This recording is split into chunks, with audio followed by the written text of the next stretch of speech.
Bienvenue dans ce tutoriel sur l'utilisation de Web Mechanic Automation, première solution de Mautic as a Service, Mautic Cloud. Je suis Norman Prasch, directeur marketing et responsable produit chez Web Mechanic, et je vais vous expliquer aujourd'hui comment paramétrer et customiser vos campagnes dans votre logiciel de marketing automatisé. Les campagnes, ce sont le cœur de votre logiciel de marketing automation. C'est là que vous allez pouvoir créer une relation durable avec vos prospects, vos contacts ou vos clients. C'est le moyen de scénariser votre relation commerciale, comme vous le feriez avec un commercial sur le terrain. Le sujet n'étant pas anodin, je vous recommande vivement de travailler ces sujets avec votre équipe marketing et votre équipe commerciale réunie. Posez-vous les bonnes questions sur qui cibler, dans quel but, et quel est le chemin à parcourir pour les emmener vers ce but. Enfin, une fois votre stratégie imaginée et dessinée, n'hésitez pas à prioriser vos campagnes en fonction de leur importance, de manière à vous assurer de délivrer des campagnes au fur et à mesure du temps. Vous retrouvez dans le descriptif de cette vidéo l'intégralité des chapitres que nous allons aborder. N'hésitez pas à cliquer dessus pour vous rendre directement au sujet qui vous intéresse le plus. La première étape lorsque l'on construit une campagne est de choisir qui va y participer. Pour cela, il existe trois possibilités. Les contacts sont issus d'un ou de plusieurs de vos segments. C'est le moyen idéal de procéder car cela vous donne la possibilité de bien cibler en fonction de multiples critères comportementaux et démographiques. Vous sélectionnez directement les segments qualificatifs pour votre campagne dans le générateur de campagne.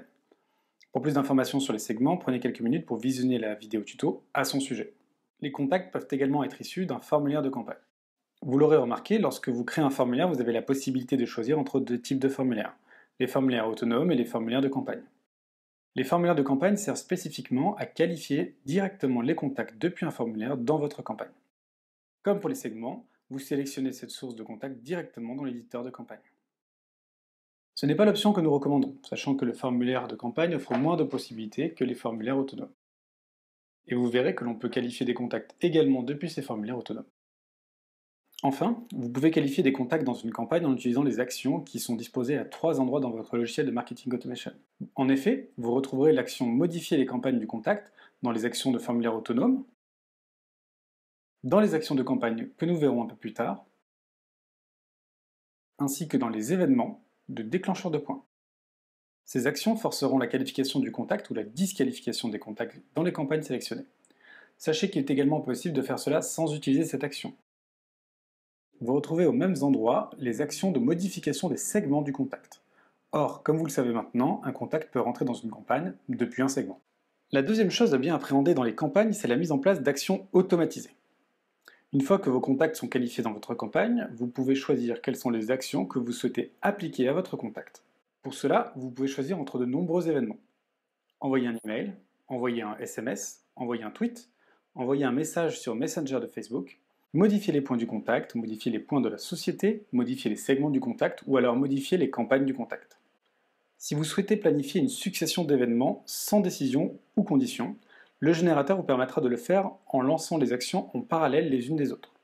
Par exemple, envoyons un premier email, suivi d'un second email, au bout de 10 jours. Vous n'aurez plus qu'à gérer les délais d'attente décrits plus tard dans ce tutoriel. Je vous propose maintenant de faire un petit détour par l'action d'envoi des emails. Vous pourrez retrouver certains paramètres qui suscitent quelques questions. En effet, lorsque vous associez une action d'envoi d'email à votre campagne, vous avez le choix entre les emails transactionnels et les emails marketing. Et il n'y a qu'une seule chose à retenir. Un email marketing ne peut être envoyé qu'une seule fois à un contact. Si cet email est utilisé dans deux campagnes et que le contact est qualifié dans les deux campagnes par exemple, il recevra le premier email alors que le second sera évité. L'email transactionnel quant à lui ne prend pas en compte cela et enverra l'email quoi qu'il en soit. Vient enfin le moment où vous pourrez commencer à personnaliser l'intérieur même d'une campagne en mettant en place des arbres décisionnels. Le concept est très simple, vous pouvez mettre en place des actions différentes en fonction du comportement de votre contact. Les décisions sont diverses et toujours liées au comportement du contact.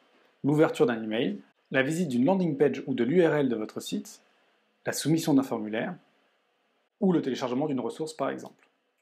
Comme vous pouvez le constater, à la mise en place d'une décision, vous disposez maintenant d'une branche positive et d'une branche négative. Vous pourrez attacher de nouvelles actions à ces branches. Les conditions, c'est le pendant démographique des décisions. Même combat, cela permet de créer des arbres décisionnels avec potentiellement des actions différentes en fonction du profil du contact. Ici, nous allons nous baser sur des attributs du contact pour segmenter dans la campagne, en se basant par exemple sur un champ du contact, sur les tags du contact, sur le propriétaire du contact, en fonction des segments du contact, ou alors en fonction d'une valeur d'un champ de formulaire soumis par le contact. Tout comme les décisions, vous pouvez choisir des actions différentes pour les contacts, en fonction de la réponse favorable ou défavorable aux critères que vous avez paramétrés. Vous aurez l'occasion de constater qu'il est possible d'ajouter un délai d'attente sur chacune des actions que vous paramétrez dans votre campagne. Deux options se présentent à vous. Soit vous ajoutez un délai relatif,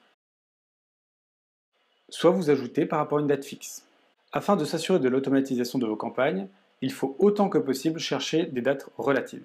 Ce même délai existe également sur les conditions. C'est le délai après lequel est vérifiée la condition. Par exemple, je vérifie si le propriétaire de mon contact est Sophie Panot après 10 jours.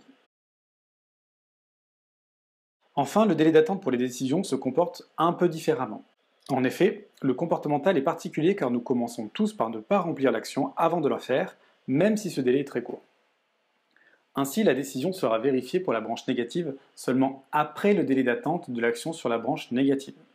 Par exemple, j'envoie un email, je crée une décision d'ouverture d'email, j'ajoute un email de relance pour les non-ouvreurs, après un délai de 10 jours,